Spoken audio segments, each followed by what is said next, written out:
आज दीदी नीलामानंद का 70वां जन्मदिन है। वो तो अब नहीं है, लेकिन उसको हम याद करते हैं पेड़ लगाकर, वृक्ष लगाकर। पीछे बैनर में भी लिखा है, सांसें हो रही हैं कम, आओ वृक्ष लगाएं हम। कोरोना के पीरियड में मैंने एक समाचार पढ़ा था, एक माँ का बच्चा बीमार था, वही उसको दिक्कत थी सांस की, उसको जगह नहीं मिली, अस्पताल में उसको जगह नहीं मिल पाई। वो अपने बच्चे को लेके एक पीपल के पेड़ के नीचे बैठ गई। 2-3 दिनों में बच्चा ठीक हो गया। यानी देखिए, पेड़ ऑक्सीजन देते हैं, ऑक्सीजन की कमी थी और उस पीपल के पेड़ ने पूरी कर दी।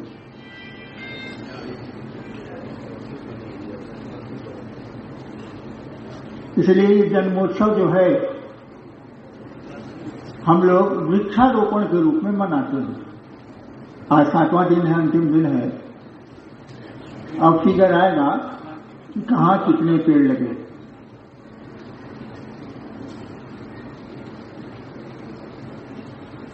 आप श्री के शिष्य हैं, सेवा के गुरु हैं।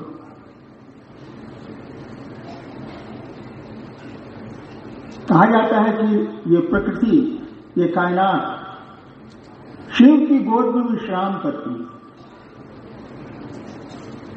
अभी अनुभव बोल रहे थे, उन्होंने कहा कि पहले प्रकृति बनी, 5 तत्व बने और तब जीव आए, हम आए। क्योंकि हवा जरूरी थी, आग जरूरी थी, पानी जरूरी था और जगह जरूरी थी, मिट्टी। आकाश तो जरूरी था ही, बिना जगह कोई चीज बन नहीं सकती। 5 तत्वों के निर्माण से, मिलन से भिन्न भिन्न अनुपातों में यह सृष्टि बनी है और हम में आप में भी इन 5 तत्वों का प्रयोग हुआ है। देखिए जरा, पानी शरीर में बढ़ जाए तो क्या होगा?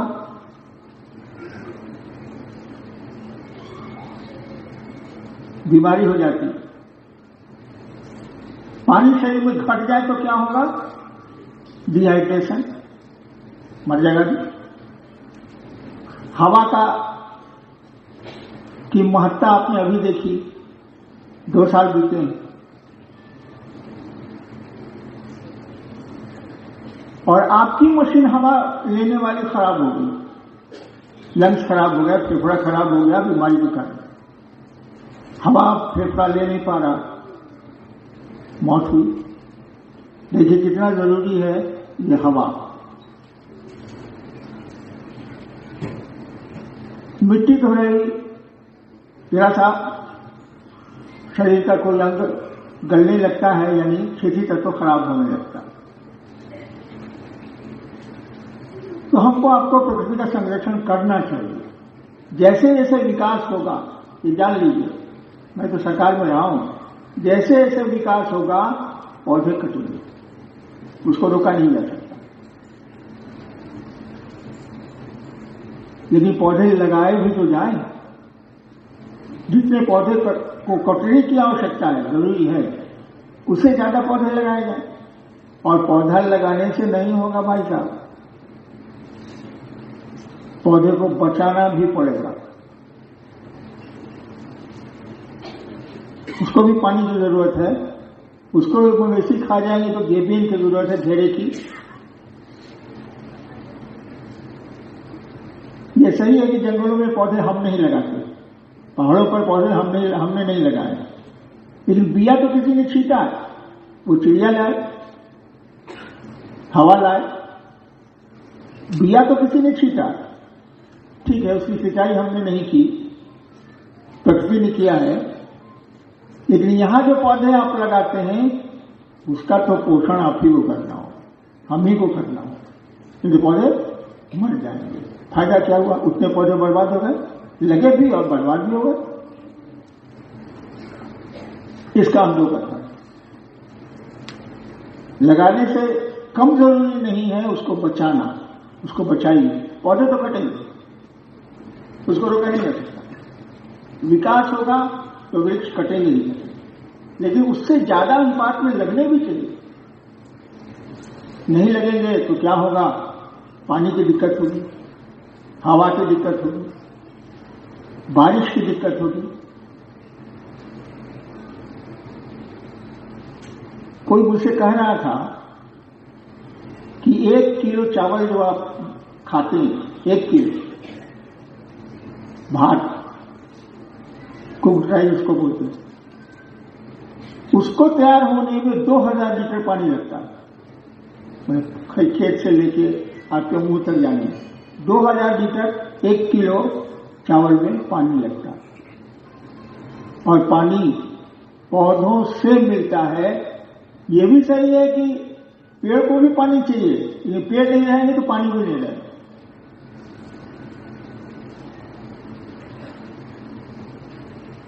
इस बात पर हमको आपको विचार करना चाहिए।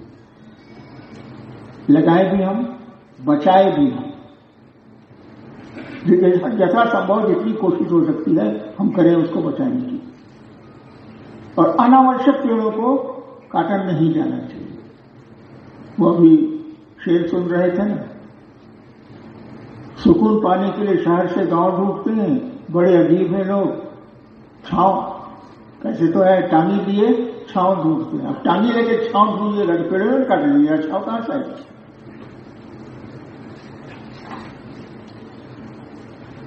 शिव शिष्यता में भी कुछ ऐसा ही करता हूं ना भाई साहब। बिल्कुल सही है कि बिया रहेगा शिव शिष्यता का तो जंगलों में, पहाड़ों पर पेड़ निकल जाएंगे। वो प्रकृति उसका पोषण करती है, जो गुरु है, जो शिव है, उसको बढ़ा देगा। लेकिन आप जो शिव शिष्य बना रहे हैं अपने एरिया में, अपने दायरे में, अपने क्षेत्र में, उसका तो पोषण हमको आपको करने की कोशिश करनी चाहिए। अभी एक लाइन सुनी आपने, कोई छूटे ना कोई टूटे ना। बड़ी पुरानी लाइन है, 93 में हमने उन्हें पटना में इसको शुरू किया था, पीएनटी कम्युनिटी हॉल में।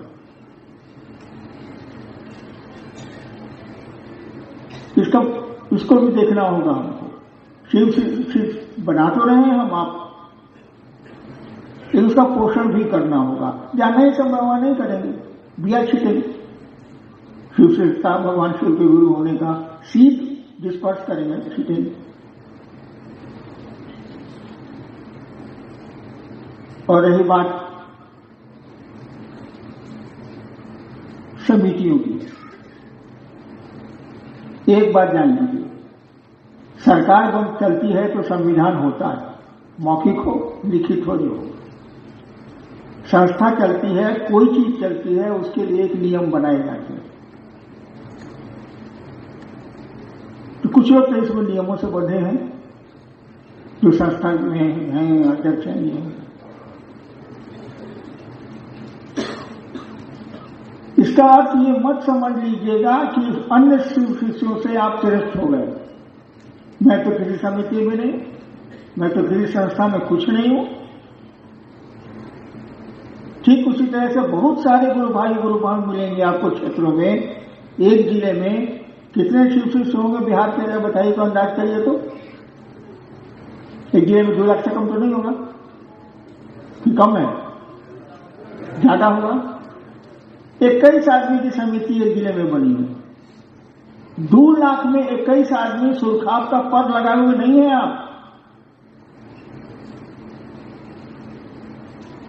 2 लाख में आप ही बोल रहे ज्यादा, 21 आदमी सुरखाब का पद लगाए नहीं है। इसलिए शिव कार्य में सहयोग करिए, शासन नहीं करिएगा। शासन गलत है, सहयोग सही है। अवमन होता क्या है ना, ये कुर्सी मिल जाने के बाद आदमी का अहंकार बढ़ता है, और हट जाने के बाद फिर पूरी तरह जमीन पे आ जाता है। आप में भी कोई बहुत लोग हैं जो पुलिस इंस्पेक्टर थे, बहुत कुछ है, हम भी रहे हैं सरकार में ज्वाइंट सेक्रेटरी। उतर जाने के बाद गिर जाता है।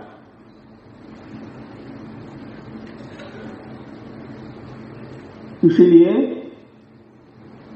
सहयोग करिएगा, शासन नहीं करिएगा, अन्यथा मैं आपका सबसे पहला विरोधी होऊंगा। मैं शिव का शेषारी नाम पहला विरोधी होऊंगा। मैं लोगों को शिव की ओर लेके चलना है, ये नहीं जताना है क्षेत्र में कि आई एम द किंग, मैं ही राजा हूं। और मैंने किताबों में लिखा भी है, कहता भी हूं मैं, शिव शिखर के शासन का विरोध करता है। शिव शिखर के शासन का विरोध करता है, शिखर का विरोध नहीं करता वो। शिखर के शासन का जे बनी से हमारी बनी रहे और ये जिला में के भोजपुरी में शिखर का शासन हो गया।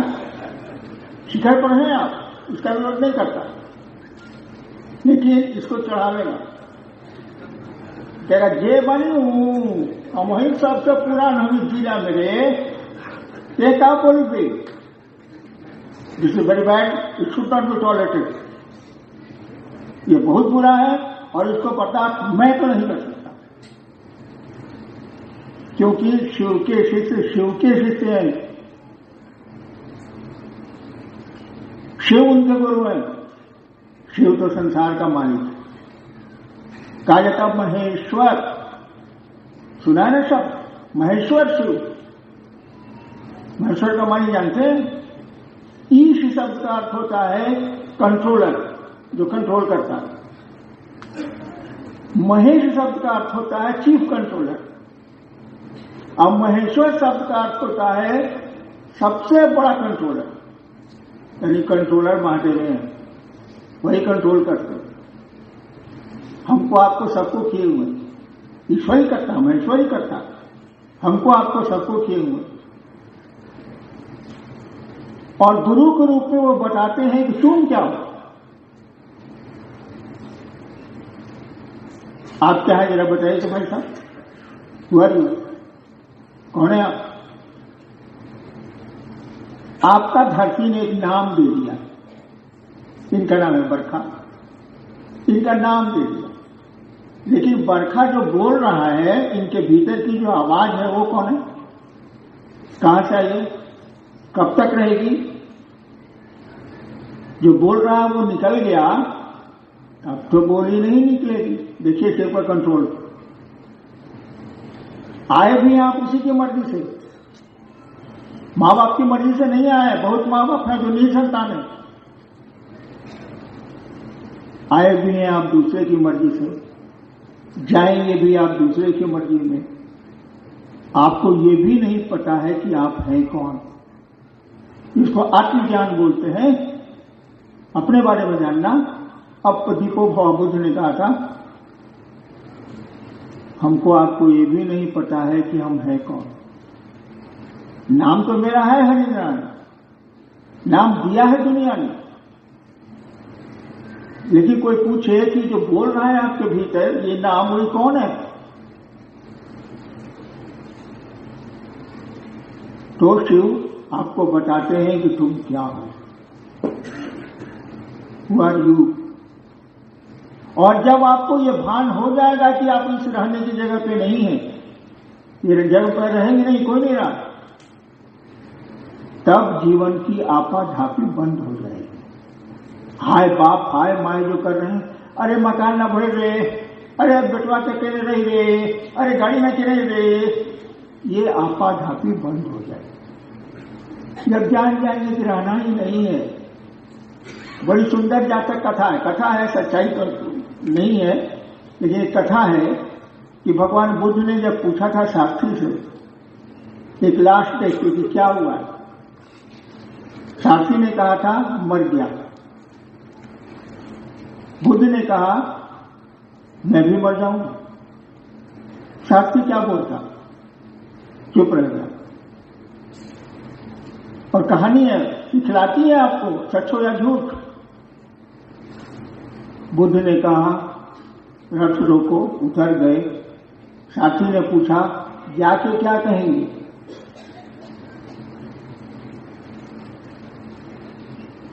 बुद्ध ने कहा, कहना गौतम मर गया। सोचा कि जब कोई काम करेंगे और दुनिया से चले ही जाएंगे, कुछ पता ही नहीं, तो पहले इसी का पता लगा लेते हैं कि हम हैं कौन, ऐसा हमको मारेगा कौन। हम लोग का सबका तो यही याद, संसार में आए हैं, कब तक रहेंगे, किसी के बस में कुछ भी नहीं।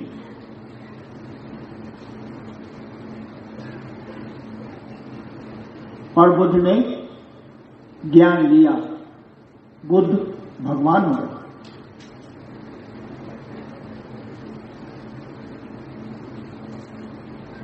आप लोगों को कुछ कहना है तो बोलिए, मैं बहुत देर बोलूंगा नहीं, मुझको 3 दिन से बुखार था, आज ही उतरा है।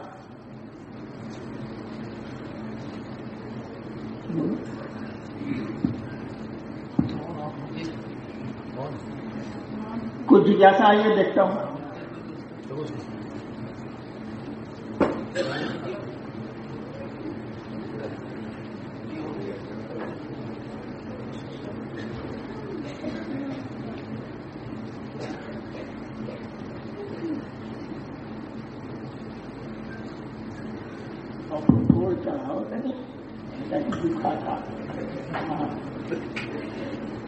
हम लोग गांव के लोग हैं, गुरु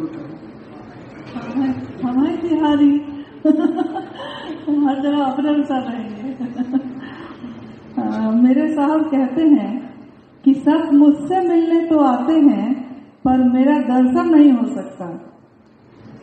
साहब कहते हैं कि सब मुझसे मिलने तो आते हैं पर मेरा दर्शन नहीं हो सकता। तो मेरा प्रश्न है कि शिव का दर्शन आसान है या सहस्त्र का दर्शन आसान है? शिव का दर्शन आसान है, बिल्कुल सिंपल बात है। मैं आपसे इतनी दूरी पर बैठा हूं, शिव तो आपके रोम रोम में है, आपके मन प्राण में बसता है, उसका दर्शन बहुत आसान है। और किसी आदमी से आप मिलिए, किसी से मिलिए, उसका दर्शन आसान नहीं है। देख लेना आसान है, आंखें हैं तो हम आप देख सकते हैं, लेकिन वो आदमी है क्या, उसकी अवधारणा क्या है, उसके विचार क्या है, वो सोचता क्या है, ये तो जानना बड़ा मुश्किल है। बोली में तो बात कुछ भी कही जा सकती है। शिव से मिलना अत्यंत आसान है, लेकिन कोई मिलना चाहेगा तब ना। आप जिसको ढूंढते हैं अमूमन वही आपको मिलता है, आप शिव को नहीं ढूंढते हैं भाई साहब। हमारा दर्शन तो सही में कठिन है, कठिन तो किसी का भी है, लेकिन उसके मनोभावों को आप नहीं जानते, जान भी नहीं सकते। वही 6 blind man and the elephant, 6 अंधे हैं। हाथी कोई कह रहा है कि खंबे जैसा है, कोई सूप जैसा है, कोई रस्सा जैसा बोलता है, कोई कुछ बोलता है। सब समग्र दृष्टि नहीं है, हम लोग पास है ही नहीं। देखिए, कपड़ा खरीदने आप जाते हैं, मैं तो नौकरी में तभी से नहीं गया, वाइफ जाती थी, अब ये लोग जाते हैं। कितनी परख रखते हैं हम लोग। पीछे गए, दूसरा भाई क्या दाम है, भाई साहब रखिए, आते हैं दूसरे जगह, दूसरे दुकान में जाते हैं, परख रखते हैं। भोजन की परख तो भोजन की एकदम नहीं है। देखिए, किसी को खाने के लिए दीजिए, चिकन आजकल का तो निकला भी है, चिकन है, रोटी है, चावल है, करेला का भुजिया है, आलू का भुजिया है, सारा करेला नहीं खाएगा। ताकतवर बढ़िया चीज वही है, उसको खाएगा नहीं। देखिए, शिव सृष्टा में भी 3 सूत्र है ना, शिव सृष्टा के। पहला है उस महादेव को से ये प्रार्थना करनी है, मन ही मन, बोलने से कितनी दूर आवाज आएगी। हे शिव, आप मेरे गुरु हैं, मैं आपका शिष्य हूं, मुझ शिष्य पर दया कर दीजिए। दूसरा है कि आप शिव शिष्य दूसरों को बताएं कि शिव गुरु है, ताकि वो भी शिव को गुरु माने। शिव से बड़ा गुरु तो होता नहीं, अच्छी बात बतानी चाहिए। तीसरा है अपने गुरु को प्रणाम करिए, नमः शिवाय। मैं 42 साल से ये काम कर रहा हूं, 42 ईयर्स बैक।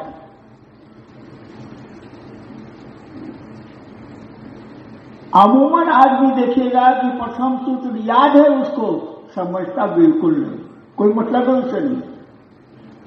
महादेव को कहिए प्रणाम करिए, उज्जवल पड़ेगा प्रणाम कर लेगा। क्या करेगा? शिव चर्चा करेगा। क्या उसको मन लगता है? चिकन है, करेलो छोड़ दिया, हाँ, अब साले को चर्चा पकड़ा गई। चर्चा की मानी भीड़ दूसरे से करिएगा भाई साहब। भीड़ आदमी, where there is man there is money. जहां आदमी की संख्या ज्यादा है वहां पैसा है। 1-1 रुपया मैं आपसे लूं, 800 रुपया लूं।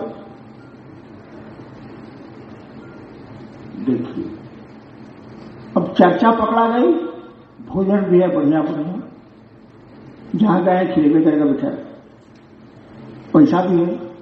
चोर चक्के बहुत संस्कृत चर्चा में क्या नहीं है। तो बढ़िया चीज तो चिकन खा लिया, जो आपको अच्छा लगा, करेला जो छोड़ दिए, नतीजा क्या होगा? बीपी हो गया, शुगर हो गया, पैंक्रियाज गड़बड़ हो गया। ज्यादा खाए हैं, हम लोग गुरु भाई को जानते हैं, बवासीर हो गया।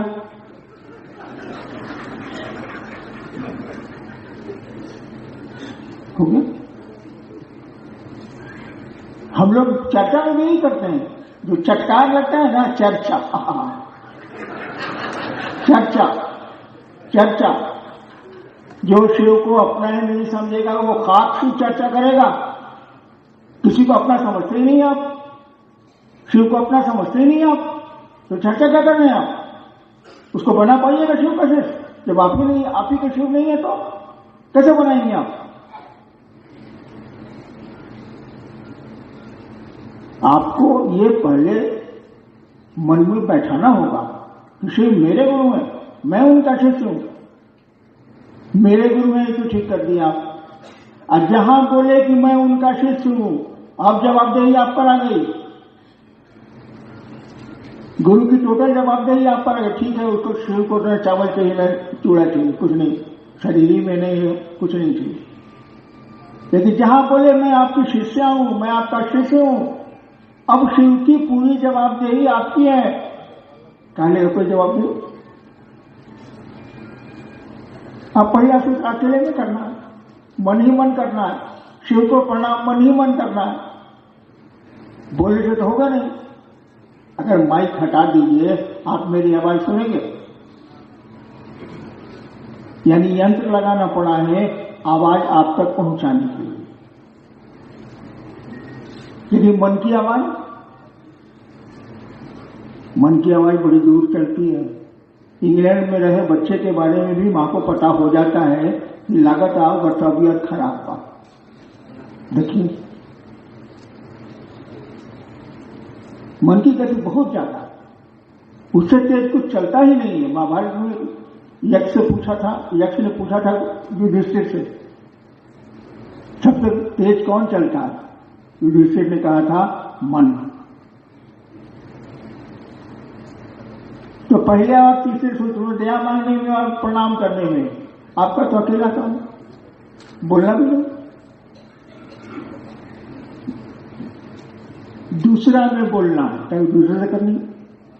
एक आदमी है कटिहार में, है मन हलीले है, वही है, बुरा हो गया, खत्म है। कटिहार वाले हैं, जानते हैं।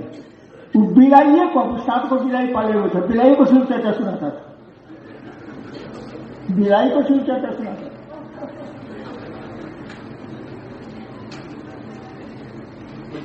बिलाई तो मर गई, लेकिन अभी वो जिंदा है।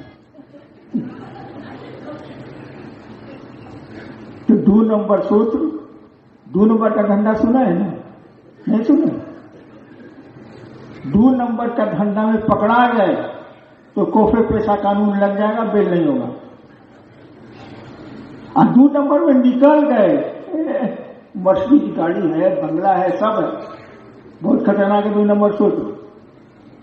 चर्चा करिए आप, हम नहीं रोकते हैं, रोक भी नहीं सकते हैं, लेकिन पहला सूत्र करिए। बाप को अपना बाप नहीं समझा है और जीत जाते हैं।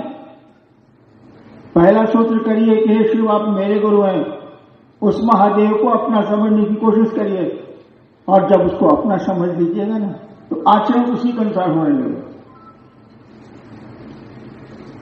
चलिए, अब दर्शन, सांप का दर्शन किया है? सांप का सबको किया हो? अब बॉम्बे में रहने वाले लोग भले नहीं देखे हो, लेकिन सब लोग किया होगा। सांप का दर्शन नहीं हुआ, सांप को देखना हुआ। सांप काट लेगा ना, अस्पताल में जब भुकाएगा सुई, अब ही दर्शन हुआ, अब ही जाके दर्शन हुआ। यानी दूसरे का दर्शन करने के लिए पूरी तरह उसमें समाहित होना होगा, मर्ज करना होगा, पूरी तरह समर्पित होना होगा, तभी आप दूसरे का दर्शन कर सकते हैं। महादेव का भी तभी कर सकते हैं जब महादेव में आप मर्ज करेंगे, समाहित होंगे, उसके निकट से निकट जाएंगे। ऐसे आसान नहीं है। शिव शिष्य कनिष्का है मुजफ्फरपुर से। नियति स्वयं मानव जाति का इतिहास लिखती है और आपका इतिहास स्वयं नियति ने लिखा है, तो हमारी नियति हमें कहाँ लेके जाना चाहती है ये कैसे पता चलेगा? जब सब कुछ नियति ही करती है तो हम इतना भागमाग क्यों कर रहे हैं? नहीं बुझ रहे हैं हम इतना भागाभाग काहे कर रहे हैं जब सब कुछ भाग्य ही करता है। बिना भाग्य को बदला जा सकता है, कर्म से भाग्य को बदला जा सकता है, और अगर भाग्य को बदला नहीं जा सके, आने वाले समय में अपने में सुधार नहीं किया जा सके, यानी कष्ट का सुधार नहीं किया जा सके, तो ज्योतिष बेकार, हस्तरेखा बेकार, पंडित जी बेकार, इसका बेकार होगा। ये भैया जो हमारा पाष्ठी आपको बताना है, भूत की बताना है, तब तो अपना भूत हम जानिए ना। और अगर भविष्य में बता रहे हैं कि आज परसों आपका एक्सीडेंट होगा, बता दीजिए, ठीक, अरे साला बचेंगे किसे? यानी भाग्य को बदला जा सकता है। तभी क्या कहते हैं लोग, मैं भी ज्योतिषी रहा हूं, तभी कहते हैं लोग जाइए रुद्राभिषेक कराइए, जाइए 1.25 लाख नमः शिवाय ओम नमः शिवाय का जप करिए, बदला जा सकता है। और शिव तो सब कुछ बदल सकते हैं। तो मैथिली में को भजन है, भोलेनाथ जब होइथिन सहाय, टूटले कलमिया से लिखतिन बनाए, सुने न? तुलसीदास जी भी लिखते हैं कि भगवती गई हैं ब्रह्मा जी के पास, नहीं ब्रह्मा जी आए भगवती के पास। ब्रह्मा जी कह रहे हैं राउरो बाउरो भवानी, मेरा दांत सामने का टूट गया, मैं क्या करूं, हवा निकल जाती है, अब लगवाऊंगा। राउरो बाउरो भवानी मैंने आपके जो राउर हैं, मेरे हस्बैंड, आपके जो राउर हैं सो बाउर हैं, खराब है। राउरो बाउरो भवानी, हे भवानी आपके जो राउर हैं वो बाउर है। बहुत भोजपुरी का वर्ड है, मैथिली का भी तो अच्छे नहीं। भगवती पूछती कहा है, ऐसा कहा है तो बोल रहे हैं। तो बोले कि देखिए हमको भाग्य लिखने का काम दिए हैं, थोड़ा बहुत करेक्शन हो तब तो चल जाता है, शुद्धि पत्र हम निकाल देंगे, पाठ का टुकड़ा का, अरे को लाइन गड़बड़ हो गया, शुद्धि पत्र निकल गया। इस क्या करते हैं कि पूरे किताब में आदमी का बदल देते हैं, तब हम क्या करें? और थोड़ा बहुत बदल दे, कोई बात नहीं, उतना हम कर देंगे, बना देंगे, पूरा किताब में नया लिख देते हैं, हम बेकार हो जाते हैं। इसलिए आपके जो हस्बैंड है ना वो अच्छे नहीं। देखिए भाग्य बदले जा सकते हैं। और शिव का शिष्य तो बहुत कुछ बदल सकता है, लेकिन वो सचमुच में शिव का शिष्य हो तब।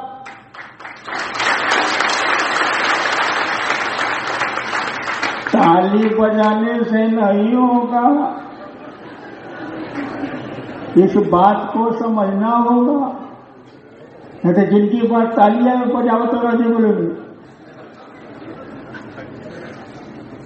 इस बात को समझना होगा कि आप शिव के शिष्य बने, शिव से प्रार्थना करें आप कि हे शिव, मुझको ऐसी दया करें आप कि मैं आपका शिष्य हो जाऊं।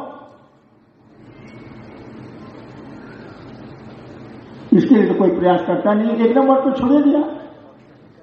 अमूमन गुरु भाई एक नंबर नहीं करता, वो गुस्सा माधव हो गए और हम ही माधव। अगर सीनियर है, अरे क्षेत्र में सीनियर है, यहां भी हम लोग सीनियर है, सीनियर जहां हम लोग हुए, अरे आगे पूछेगा।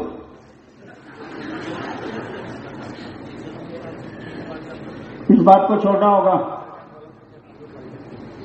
शिव के शिष्यों को विनीत होना होगा।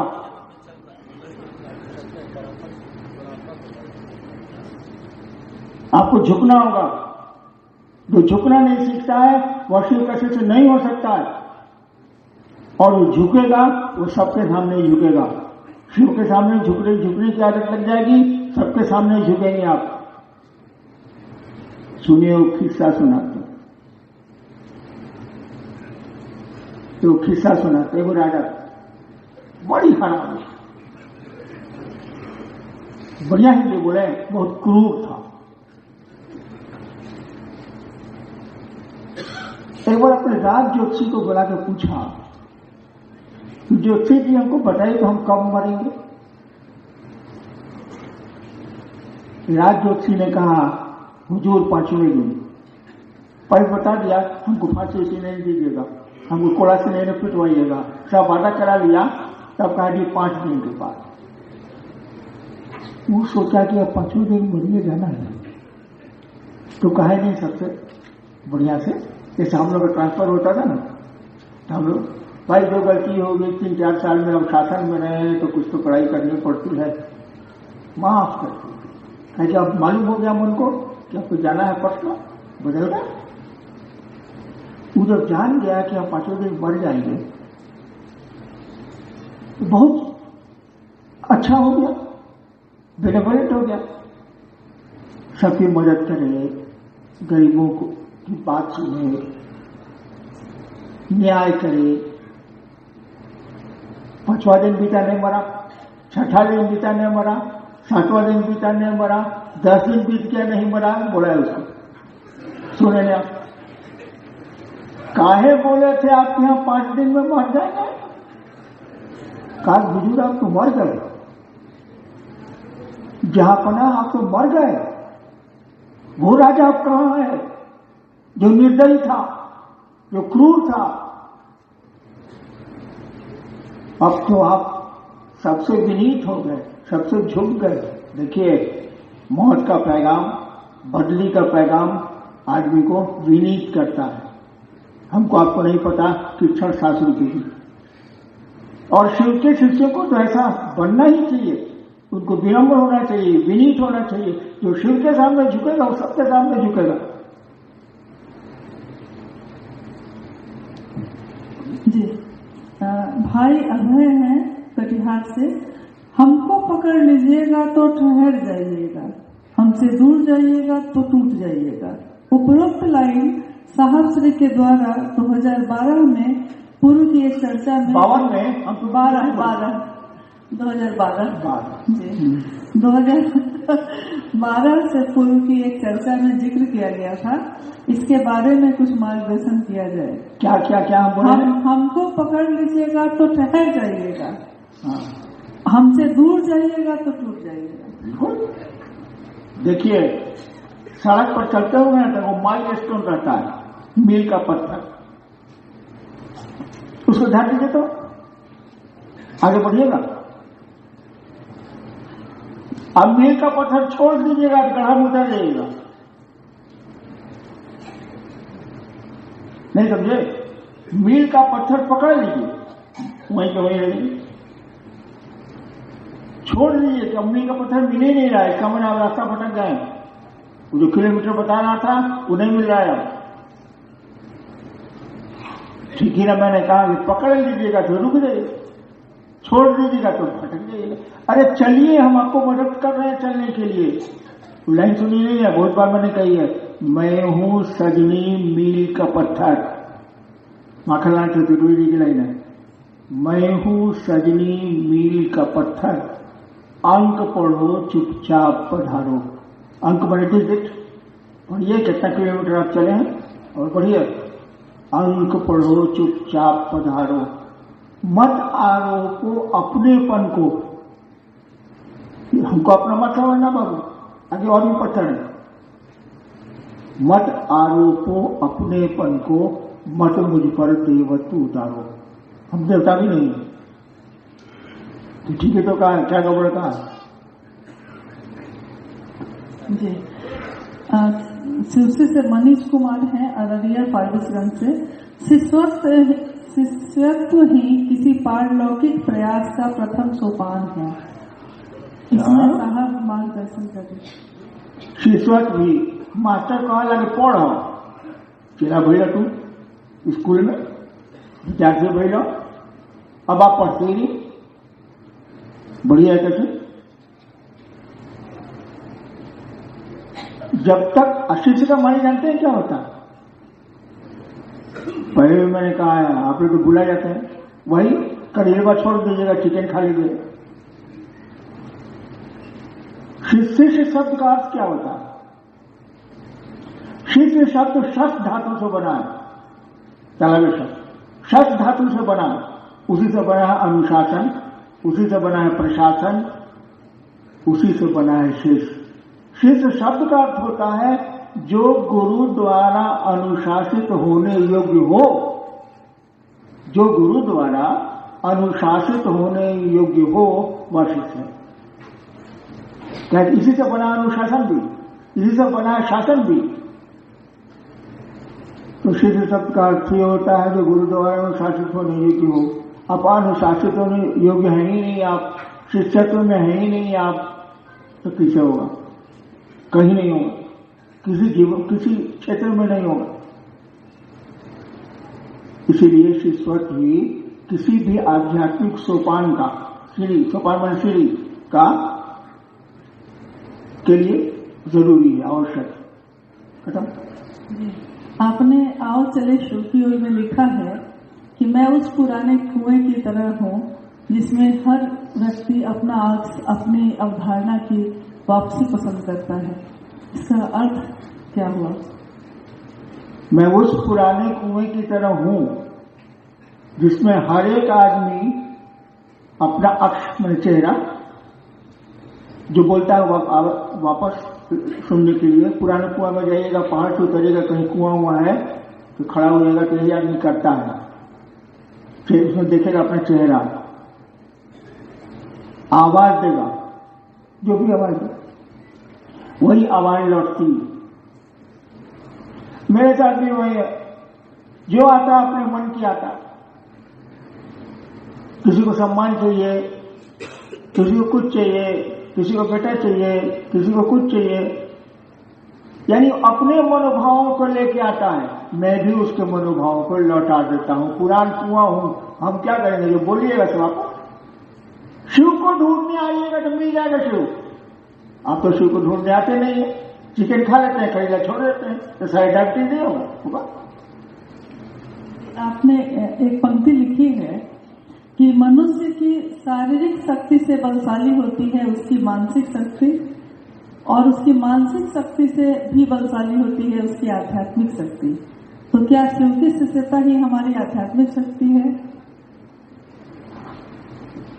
एक आदमी को लकवा मार दिया, पैरालिसिस, 7 साल से बिछौना पर था, क्या नहीं होता था, लकवा मार दिया। एक बार गांव में आग लग गई, हल्ला हुआ, आग लगी, आग लगी, आग लगी, आग लगी। अरे फल्ला के घर में भी लग गया, जो बेचारे खटिया पर था। हल्ला हुआ, आग लगी, आग लगी। साला उसके घर के लोग तो पहले हुए खेत में, उसके घर का लोग जो निकलेगा उसके पहले ही जो 7 साल से उठा नहीं था, बिछौना पर नहीं करता था, वो खेत में खड़ा था। क्यों? शारीरिक शक्ति से बलशाली है, मानसिक शक्ति उसको भय लगा, जाहू तो जल जाए। देखिए बॉडी को चला दिया, शरीर चल गया। अब मानसिक शक्ति से ज्यादा बलशाली है आध्यात्मिक शक्ति। आज बात कौन व्याख्या की इसकी जरूरत?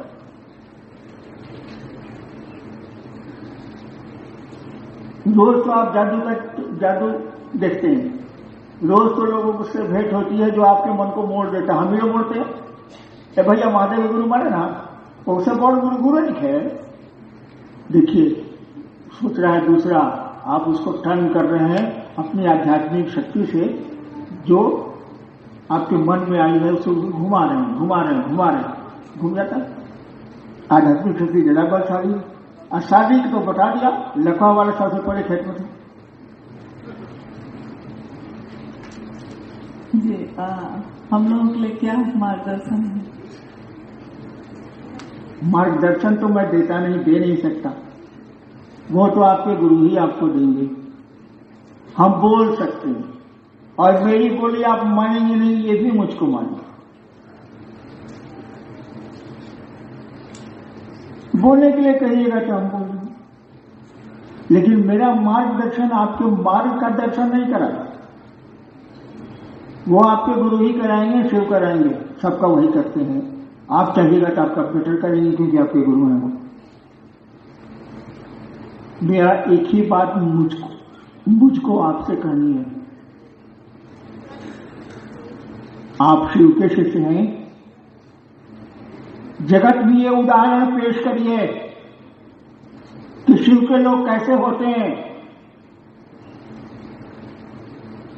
दुनिया देखेगी, कहेगी हाँ महादेव का चेला है।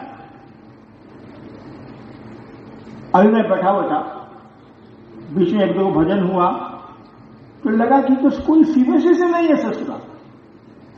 हाय हाय हाय हाय हाय हाय हाय, ये कौन सी चीज का लक्षण है भाई साहब? आप बाथरूम जाना तो मुंह का खोल रहे हैं, पैंट खोलिए।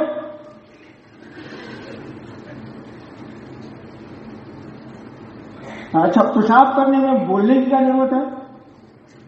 उसके जाने में बोलने की कौन सी क्रिया है? या पूछ रहे होंगे बगल से, भाई तू चल बाप, हो गया सारा इसका।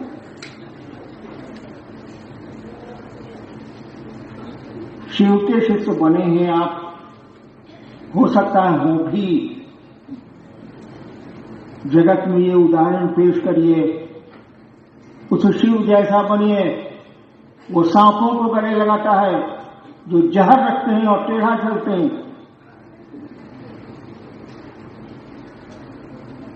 हमको आपको भी बनने की कोशिश करनी चाहिए। बन तो नहीं सकेंगे हम लोग, लेकिन चेष्टा तो करेंगे, कोशिश तो करेंगे। महादेव से दया तो मांगेंगे, और सबसे पहले महादेव के शिष्य बन जाइए। इसके लिए महादेव से दया मांगिए। छोड़ दिया है आप लोगों ने इस काम को, चर्चा करिए, मैं नहीं रोकता उसको, लेकिन पहले सूत्र पर ध्यान दीजिए, उसको आत्मसात करिए, शिव को अपना बनाइए। जब शिव को अपना बनाइएगा ना तो संसार अपना लगेगा, सब कुछ अपना लगेगा। और मैं तो अब बूढ़ा हो गया, 2 महीने के बाद मैं 74 साल का हो जाऊं। मैं रोज महादेव से प्रार्थना कर रहा हूं कि हमको वापस कीजिए, झूठो लाए हुए फेंकने के लिए। लेकिन अब आपके हाथ में कमान है, शिव शिष्यता अब आपके हाथों बढ़ेगी। बढ़ा दीजिए तो वाह वाह, नहीं बढ़ाइएगा एक बदनामी, शिव की बदनामी और किसी की बदनामी नहीं करेंगे आप। जो गुरु है उसी को न बदनाम करिए। लेकिन लोग तो कहेगा चेला था, इसको बुझाता क्या है, चेले न है, ये गुरु क्या कर रहे थे? शिव से जुड़िए। उस जुड़ने में जो मदद मुझ में दे सकता हूं वो मैं करूंगा, इसका वादा है। लेकिन शिव की ओर चलिए ना, तब ना हम चलाएंगे। क्यों छत पर जाएगा चाहते नहीं कि हम सीढ़ी लगाए, क्या करें? भैया आप छत पर, आपको जाना ही नहीं यहां से बाहर, तो गाड़ी लगाए क्या करें? अब जुबली कीजिए। सब तरह ये सिद्धांत है। आप नमः शिवाय की माला जपते हैं, काले जपते हैं? शिव को प्रणाम करने के लिए नमः शिवाय का अर्थ होता है शिव को प्रणाम। शिव को प्रणाम करने के लिए नमः शिवाय करते हैं, प्रणाम करिए नहीं रहे। ऐसे मानसी स्टेशन पर देखिएगा, पहले जब हम लोग थे जानते थे ना, मणिपुरा मजिस्ट्रेट से तो जाना ना पड़ता था, रास्ते बैठ के पूजा करेगा। अरे दाल जल रही है, दाल दाल दाल दाल दाल। मन देवता को प्रणाम नहीं कर रहा है। नमः शिवाय का होता है शिव को प्रणाम। आप प्रणाम तो करिए भाई साहब जी। एक माला करेगी, दो माला करेगी, तीन माला, हमारे 3 था चलेगा। अरे प्रणाम करना तुम 108 बार कर, चाहे जो मैंने 100 कर, प्रणाम तो कर। नहीं, माला जपना है। कहा भाई वही हमने कहा, मैंने गाड़ी लगा दी है, चलिए आपको जाने नहीं। अगर शिव की ओर चलना चाहते हैं आप, तो मुझको जो ताकत होगी मैं आपको आपकी मदद करूंगा। नहीं चाहते हैं तो शिव भी क्या करेंगे?